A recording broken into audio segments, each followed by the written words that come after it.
Okay students, आज हम discuss करेंगे motion in a straight line. Motion in a straight line. देखो बेटा, मैंने आपको क्या बता दिया है? मैंने आपको बता दिया है कि डिस्प्लेसमेंट क्या होती है, वेलोसिटी क्या होती है, एक्सेलरेशन क्या होती है, डिस्टेंस क्या होती है, स्पीड क्या होती है, एवरेजेस क्या होते हैं और इंस्टेंटेनियस वैल्यूज़ क्या होती है। ठीक है, इनमें आपस में रिलेशंस भी बता दिया है मैंने आपको। ठीक है, अब बात आती है कि motion in a straight line के अंदर मोशन जो है वो कैटेगराइज कैसा है, हमें पढ़ना कैसे है, हमारा सीरियल क्या होगा पढ़ने का। ठीक है, उसको देखेंगे, जो काफ़ी इंपॉर्टेंट रहता है। बच्चों को यही कन्फ्यूजन रहती है कि हम पढ़ क्या रहे हैं। एक होता है यूनिफॉर्म मोशन, एक टाइप का मोशन होता है नॉन यूनिफॉर्म मोशन। क्या होता है? Non uniform motion. ठीक है, यूनिफॉर्म मोशन में क्या होता है? Particle travels equal distance in equal interval of time, बच्चों ने पढ़ा था। और particle travels unequal distance in equal interval of time, या फिर equal distances in unequal interval of time. ठीक है ना, यूनिफॉर्म नॉन यूनिफॉर्म आप जानते हैं, कोई दिक्कत नहीं है इसमें। ठीक है, यूनिफॉर्म मोशन में आप बिल्कुल बच्चों वाला फॉर्मूला लगाओगे, distance is equal to speed into time. बस यही एक फॉर्मूला होता है। क्यों? स्पीड मान लो 10 किलोमीटर पर आ रहा है, यूनिफॉर्म मोशन है तो मतलब 10 किलोमीटर पर आ रही है हमेशा ही। तो 1 घंटे में कितना चला? 10 किलोमीटर। 5 घंटे में कितना चला? 50 किलोमीटर। सही बात है ना, सिंपल। स्पीड को मैंने टाइम से मल्टीप्लाई कर दिया, डिस्टेंस आ गया। यूनिफॉर्म मोशन एकदम सिंपल। ठीक है, अब आता है नॉन यूनिफॉर्म मोशन। तो नॉन यूनिफॉर्म मोशन में भी कैटेगराइज कर देते हैं हम। नॉन यूनिफॉर्म मोशन में फिर आता है यूनिफॉर्मली एक्सेलरेटेड मोशन, एक आता है नॉन यूनिफॉर्मली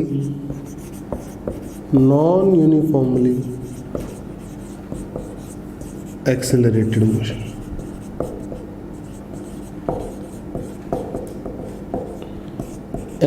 UAM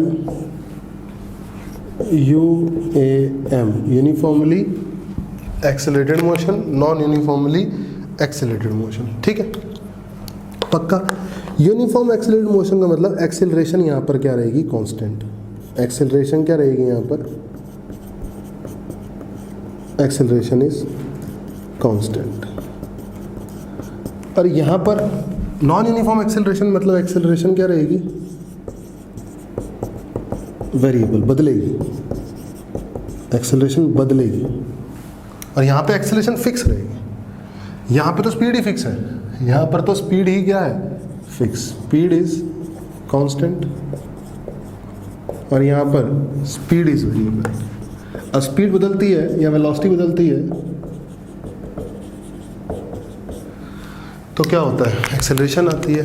तो एक्सेलरेशन आई। अब अगर एक्सेलरेशन भी आगे बदल रही है तो नॉन यूनिफॉर्म एक्सेलरेशन, और अगर एक्सेलरेशन आगे कांस्टेंट हो जाती है तो यूनिफॉर्म एक्सेलरेशन। समझ में आया होगा? ठीक है, जैसे इसमें एक ये फॉर्मूला पढ़ते हैं, इसमें हम पढ़ते हैं, आप हालांकि पढ़ भी चुके हैं, मैं फिलहाल आगे जाकर आपको पढ़ाऊंगा भी ये चीज़, मैं सिंपल बता रहा हूँ। आपने पढ़ा होगा V = U + 80, 9th क्लास याद करो, पढ़ा ना? आपने पढ़ा होगा S = UT + ½ AT²।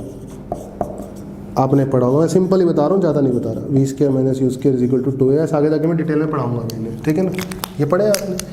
ये तभी लगते हैं जब एक्सेलरेशन कांस्टेंट होती है, फिक्स होती है। जैसे 2 मीटर पर सेकंड स्क्वायर फिक्स है, यहाँ 10 मीटर पर सेकंड स्क्वायर ग्रेविटी वाली, यहाँ -10 मीटर पर सेकंड, तो फिक्स वैल्यू होगी तभी लगेगा ये फॉर्मूला। यहाँ पर V फाइनल वेलोसिटी है, U इनिशियल वेलोसिटी है, T टाइम है, S डिस्प्लेसमेंट है, चेंज इन डिस्प्लेसमेंट, इतने टाइम में जितना डिस्प्लेसमेंट में चेंज आया। ठीक है, और U से V स्पीड हुई, उस स्पीड के होने के दौरान डिस्प्लेसमेंट में कितना चेंज आया वो ऐसा है। और एक्सेलरेशन तो एक्सेलरेशन फिक्स है। ठीक है, अब आता है नॉन यूनिफॉर्मली एक्सेलरेटेड मोशन। ठीक है जी, नॉन यूनिफॉर्मली एक्सेलरेटेड मोशन मतलब एक्सेलरेशन बदल रही है। अब बदल रही है तो कैसे बदल रही है? अब हो सकता है एक्सेलरेशन टाइम के साथ बदल रही हो, acceleration as a function of time, acceleration as a time function of time. हो सकता है एक्सेलरेशन बदल रही हो लेकिन एक्सेलरेशन स्पीड के हिसाब से बदल रही हो, कि स्पीड बदलती हो उस हिसाब से एक्सेलरेशन बदलती है, फंक्शन ही वी का हो। ठीक है ना, फंक्शन आगे कुछ भी हो सकता है। ट्रिग्नोमेट्रिक हो सकता है, अलजेब्रिक हो सकता है, लॉगरिदमिक हो सकता है, कैसा भी फंक्शन हो सकता है, ठीक है ना।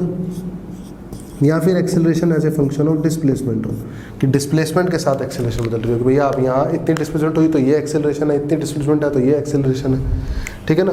तो एक्सेलरेशन फंक्शन ऑफ टाइम हो सकता है, एक्सेलरेशन फंक्शन ऑफ वेलोसिटी हो सकती है, एक्सेलरेशन फंक्शन ऑफ डिस्प्लेसमेंट हो सकता है, और अलग अलग, ठीक है ना। टाइम के रिस्पेक्ट और फंक्शन भी अलग अलग हो सकते हैं भाई, ट्रिग्नोमेट्रिक हो सकता है, अलजेब्रिक हो सकता है, सही बात है, उसमें कोई दिक्कत नहीं है। तो ये चार्ट है हमारा, ये क्या है हमारा चार्ट, हमने इस हिसाब से ही पढ़ना है, ये हम पढ़ चुके हैं, कोई बड़ी बात नहीं है, सिंपल है एकदम, ये हमने पढ़ना है, ठीक है। मैं इसको थोड़ा सा और एक्सप्लेन कर देता हूँ, फिर हम यूएएम स्टार्ट करेंगे, यूनिफॉर्मली एक्सीलरेटेड मोशन, फिर इसके अंदर से ग्राफ्स वगैरह पढ़ेंगे, फिर हम एनयूएम पढ़ेंगे, उसके ग्राफ वगैरह पढ़ेंगे, ठीक है, सिंपल है, ओके।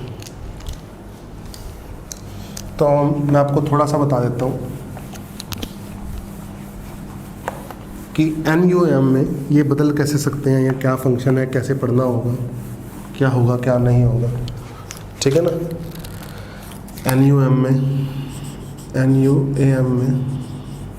एक्सेलरेशन फंक्शन हो सकता है टाइम का, एग्जाम्पल हो सकता है आपको दिया हो एक्सेलरेशन t² + 2t, टाइम बदल रहा है, 1 सेकंड डाला तो एक्सेलरेशन कुछ है, 2 सेकंड डाला तो कुछ और है, फिक्स थोड़ी ना है, हो सकता है वो गया हो sin 2t, टाइम की वैल्यू डाली 1 तो कुछ और है, sin 2 की वैल्यू, टाइम की वैल्यू 4 डाली sin 4, एक्सेलरेशन लगा है, ठीक है ना। हो सकता है एक्सेलरेशन फंक्शन हो log e base t² + 2t + 1, ऐसा भी हो सकता है, मतलब लॉगरिदमिक फंक्शन, और लॉगरिदमिक फंक्शन के अंदर भी कैसा फंक्शन, अलजेब्रिक फंक्शन, ठीक है ना। तो acceleration as a function of time ऐसे हो सकते हैं। फिर मैंने बोला acceleration as a function of velocity हो सकता है, मतलब हो सकता है एक्सेलरेशन ऐसे बदल रही हो v² + 2v + 7, v की वैल्यू डाली 1 मीटर पर सेकंड, उस समय एक्सेलरेशन क्या थी पता लग गया, स्पीड डाली 3 मीटर पर सेकंड, उस समय एक्सेलरेशन कितनी थी पता लग गया, समझे। उस इंस्टेंट पे जब स्पीड 3 मीटर पर सेकंड थी, उस इंस्टेंट पे एक्सेलरेशन कितनी थी वो पता चल गई, ठीक है। ऐसी एक्सेलरेशन हो सकती है as a function of displacement, जैसे एक्सेलरेशन बोल दी मैंने s³ + 3s।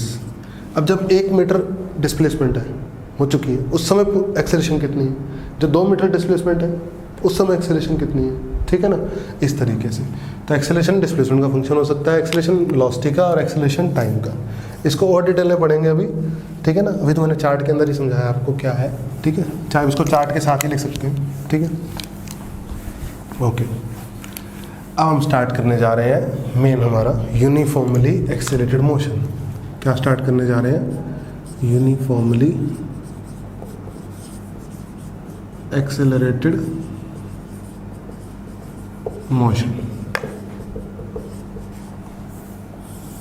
ठीक है जी, पक्का, कोई दिक्कत नहीं है, चलो ठीक है। यानी सबसे बड़ी बात, एक्सेलरेशन क्या है, कांस्टेंट है, फिक्स है, बदलेगी नहीं, ठीक है। चलो एक्सेलरेशन का फॉर्मूला बताओ, dv/dt, सबको पता है, कोई बड़ी बात नहीं है, ठीक है। तो एक्सेलरेशन इंटू dt क्या हो गया, dv वेक्टर फॉर्म में भी बताऊंगा, पहले मैग्नीट्यूड फॉर्म में देख लो, ए डी टी क्या हो गया, डी वी हो गया, पक्का, ठीक है। तो इंटीग्रेशन का साइन डालते हैं, हमें पता है, सही बात है, पक्का। तो इनिशियल वेलोसिटी u थी, मान लो फाइनल v है, और जब इनिशियल वेलोसिटी u थी तो टाइम 0 था, फाइनली जब टाइम t है तो वेलोसिटी कितनी है v, ठीक है।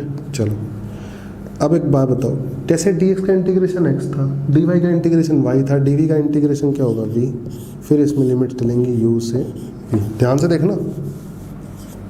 फिर अच्छा, एक्सेलरेशन कांस्टेंट है या वेरिएबल है, कांस्टेंट है, तो इंटीग्रेशन के सिंबल से बाहर आ जाता है कांस्टेंट, dt बचा 0 से t, फिर dt का इंटीग्रेशन t हुआ, लिमिट्स 0 से t, v लिमिट्स u से v। जब अपर लिमिट डालोगे t की जगह t डालोगे तो t आएगा, लोअर लिमिट डालोगे t की जगह 0 डालोगे तो 0 आएगा, v की जगह अपर लिमिट डालोगे तो v आएगा, लोअर लिमिट v की जगह u डालोगे तो u आएगा। तो क्या आ गया, v - u = 80, यानी v = u + 80, ठीक है, हो गया।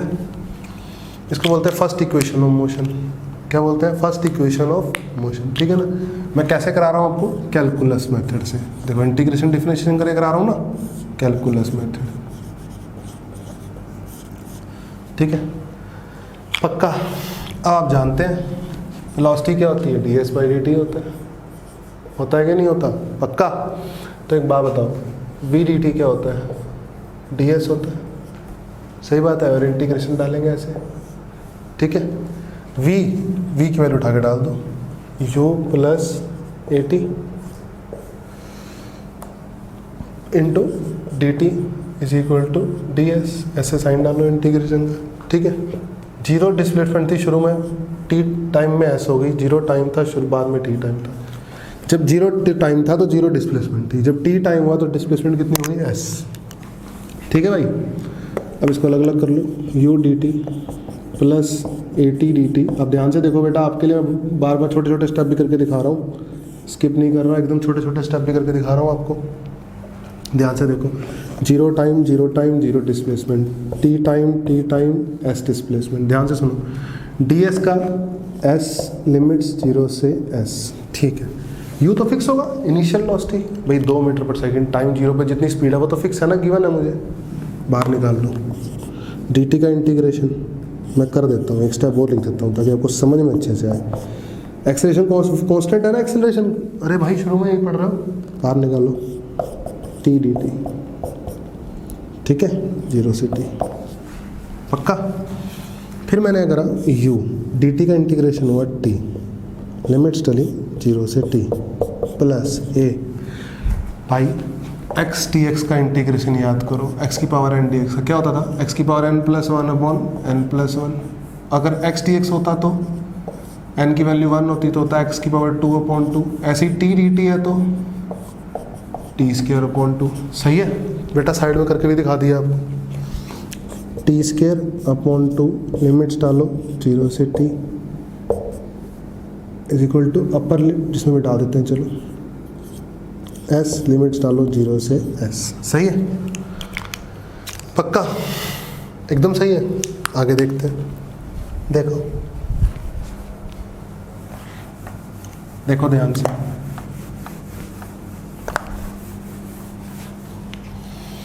अपर लिमिट डालेंगे u, अपर लिमिट डालो t, लोअर लिमिट डालो zero plus a by 2, upper limit डालो t square minus lower limit डालो t की जगह zero, zero square, upper limit डालो s की जगह s, लोअर लिमिट डालो s की जगह जीरो।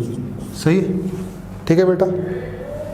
तो ये आ गया u t plus A t square by 2 is equal to s, s is equal to u t plus half a t square. Second equation of motion, s is equal to u t plus half a t square, second equation of motion. Hope करता हूँ आपको समझ में आई होगी, काफ़ी आसान है, कोई ज़्यादा मुश्किल बात भी नहीं है। ठीक है, चलो थर्ड इक्वेशन ऑफ मोशन के बारे में पढ़ते हैं। थर्ड इक्वेशन ऑफ मोशन के बारे में, ठीक है, नोट कर लिया होगा, होप करता हूँ। ठीक है बेटा, आपको पता है acceleration D by d T होता है।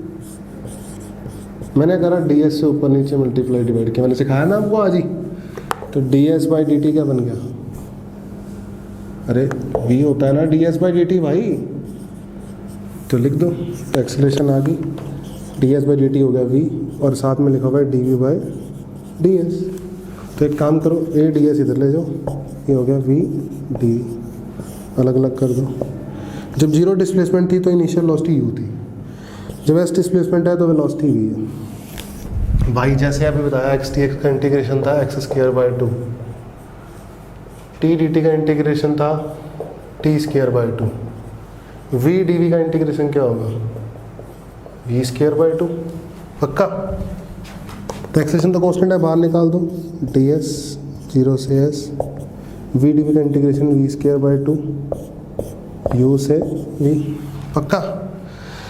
यहाँ डालेंगे जब डी एस का इंटीग्रेशन s आएगा a, अपर लिमिट डालोगे s, लोअर लिमिट डालोगे 0, अपर लिमिट डालोगे v की जगह v square minus lower limit डालोगे v की जगह u स्क्र अपॉन 2। सही है, इसको इधर ले आओ, 2as क्या आ गया v square minus u square.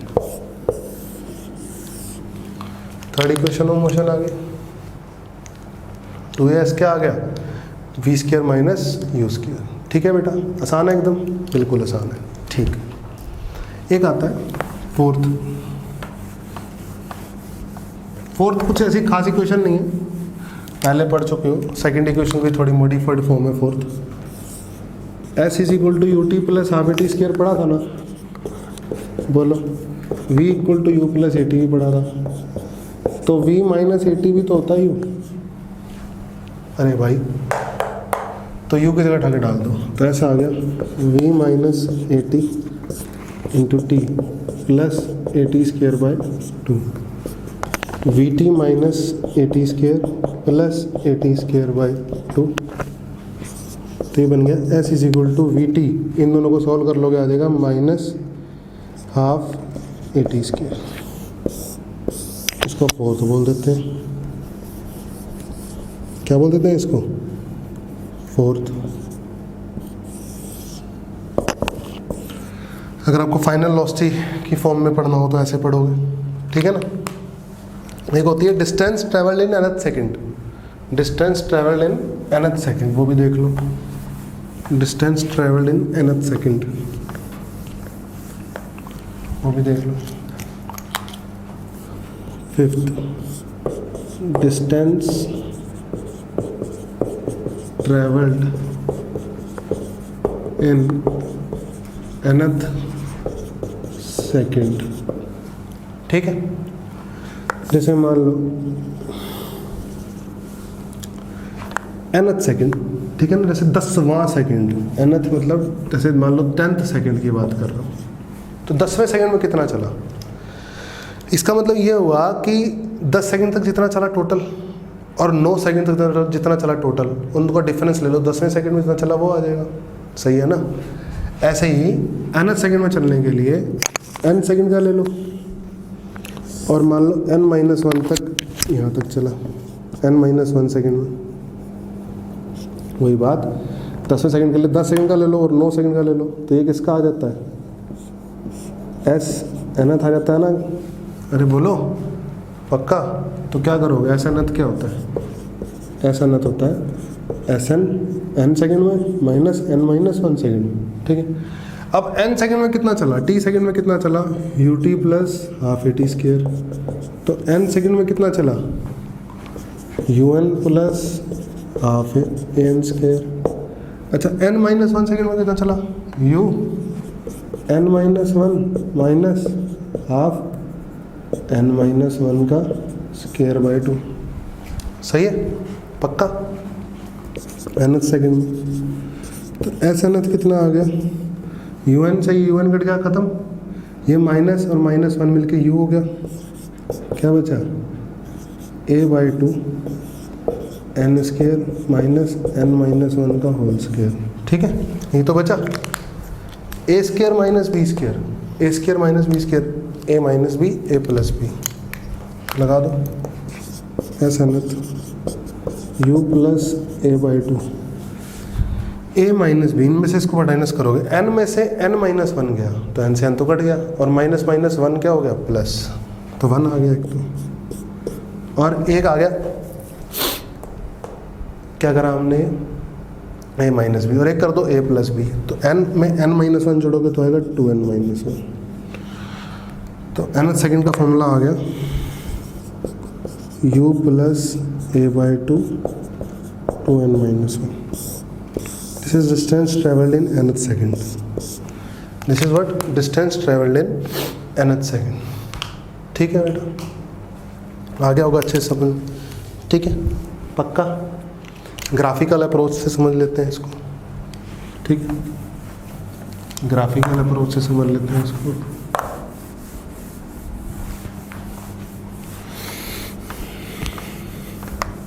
ये कैलकुलस मेथड से समझा हमने, किससे समझा, कैलकुलस मेथड से। अब हम समझते हैं ग्राफिकल मेथड से।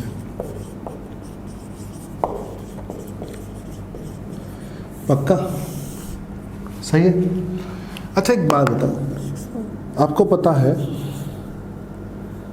v equal to u plus A t, पता है, ये टाइम है, ये वेलोसिटी है। तो वेलोसिटी को डाल दो y, टाइम को डाल दो x, तो ax प्लस u। ऐसा आ गया कि नहीं आ गया? तो ये किस टाइप की इक्वेशन है? y equal to m x plus c. पक्का? m है स्लोप, m है स्लोप, और स्लोप क्या है? a, और c क्या है? इंटरसेप्ट, और इंटरसेप्ट कितना है? u। स्ट्रेट लाइन की इक्वेशन है। मान लो पॉजिटिव दे रखा है सब कुछ, तो ये हो गया कि नहीं आ गया? पक्का? आसान है यार, बिल्कुल तो आसान है, सही है एकदम। ठीक है, तो अब इसमें ही आप ग्राफिकल मेथड से समझ सकते हो कि मान लो यहाँ से यहाँ तक का टाइम और ये दे रखा है आपको, ये t है, ये 0 है, इनिशियल स्पीड u है। ठीक है, तो एक बात बताओ, ये कितना आ गया? कितना आ गया? v minus u। ये कितना आ गया? t। तो v minus u upon T, ये एंगल आ गया थीटा, tan थीटा। मैंने पीछे वाला क्यों नहीं बनाया पूरी लाइन में? पीछे वाला टाइम नेगेटिव नहीं हो सकता, इसलिए नहीं बनाया, ठीक है ना। और tan थीटा क्या होता है? स्लोप, और वेलोसिटी टाइम ग्राफ का स्लोप क्या देता है? एक्सेलरेशन। तो v माइनस यू आ गया 80। वही क्वेश्चन जहाँ से निकाला था हमने, ठीक है ना। ग्राफिकल मेथड से ऐसे बनाओगे, पहले आप ग्राफ बना दिया करोगे, ऐसे कर लिख दिया करोगे, ठीक है। फिर सेकंड इक्वेशन आपने बताया था वेलोसिटी टाइम ग्राफ, ये फर्स्ट इक्वेशन आ गई इस तरीके से। सेकंड इक्वेशन के लिए आप करोगे, मैंने बताया था कि वेलोसिटी टाइम ग्राफ का जो एरिया है वो क्या देता है? डिस्प्लेसमेंट। ठीक है, वेलोसिटी टाइम ग्राफ का एरिया क्या देता है? डिस्प्लेसमेंट। ठीक, चलो एरिया निकालते हैं। Area of velocity time graph gives displacement. ठीक है, पक्का? निकालो एरिया। तो एक ट्रायंगल है और एक ही रेक्टेंगल है। रेक्टेंगल का कितना एरिया हुआ? Length into breadth. लेंथ कितनी है? u, और ब्रेड्थ कितनी है? t, ut। और ये ट्रायंगल का half, base t, height v minus you. सही है, पक्का? अभी आपने सीखा v माइनस यू 80 होता है, तो v माइनस यू की जगह 80 डाल दो, तो एरिया डिस्प्लेसमेंट होता है ut प्लस हाफ। 80 डालोगे तो t पहले से ही है 80 स्क्वायर। सही है। सेकंड इक्वेशन ऑफ मोशन भी आ गई इस तरीके से, ठीक है। थर्ड, आपको मैंने सिखाया है कि area of velocity time graph gives displacement. यहाँ तक सही है। तो आप एरिया एक काम करो, ऐसे पढ़ो ही मत, आप एरिया पढ़ो डायरेक्ट ट्रेपीजियम का, ठीक है ना। एरिया रेक्टेंगल और ट्रायंगल अलग अलग मत पढ़ो, एरिया ऑफ ट्रेपीजियम पढ़ो। एरिया ऑफ ट्रेपीजियम क्या होता है formula? Half into sum of parallel sides into altitude. तो half sum of parallel sides. Parallel sides, ये देखो ट्रायंगल, ट्रेपीजियम बन रहा है कि नहीं बन रहा? देखो ध्यान से देखो, ये ट्रेपीजियम बन रहा है ना, पैरेलल साइड है ये, और ये पैरेलल साइड है, और ये एल्टीट्यूड हुआ। ये क्या हुआ? एल्टीट्यूड। तो पैरेलल साइड कितनी है? ये u है, ये v है, तो u प्लस v। एल्टीट्यूड कितना है? एल्टीट्यूड ये t, तो ये भी आ गया formula, v plus u into T by 2। ठीक है, अब एक काम करो, t की जगह लिख दो v minus u upon a. तो ऐसा कितना आ गया? v plus u upon 2। ठीक है, लिख दो v minus u upon a. ठीक है, तो ये चला गया 2as a plus b minus b, a square minus b square, यानी v square minus u square. ठीक है, ग्राफिकल मेथड 9th-10th क्लास में आप शायद ऐसे ही करते थे, ठीक है ना। लेकिन आपने 11th क्लास में अब कैलकुलस मेथड भी सीखा है ना। तो ये था बेटा यूनिफॉर्मली एक्सीलरेटेड मोशन की इक्वेशंस ऑफ मोशन। क्या सिखाई मैंने आपको? इक्वेशंस ऑफ मोशन सिखाई। लेक्चर को अच्छे से देखो, इंपॉर्टेंट लेक्चर है, ठीक है। Okay, have a nice day.